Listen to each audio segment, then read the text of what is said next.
Hello everyone, welcome back once again.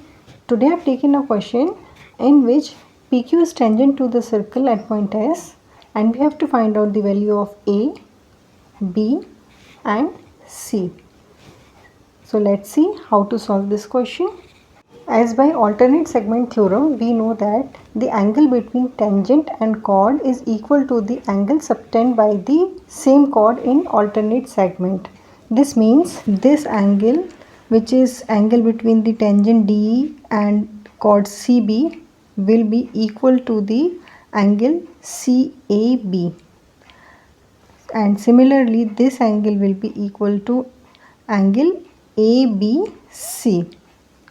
So let's see, our question was this, and in this is given 55 degree, which is angle between tangent PQ and chord ST.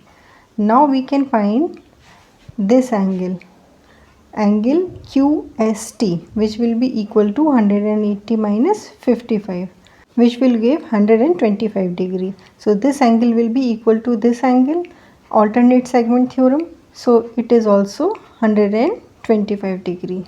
So this is the value of A. Now SNTR is a cyclic quadrilateral. So angle C plus angle A will be 180 degree. As we know, opposite angle sum up to 180 degree. So angle C we have to find out, and angle A is 125, which will give 180 degree. So angle C will be 55 degree.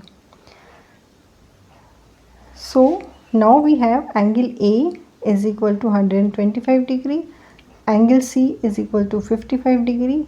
Now we have to find out the value of B, that is angle SMT.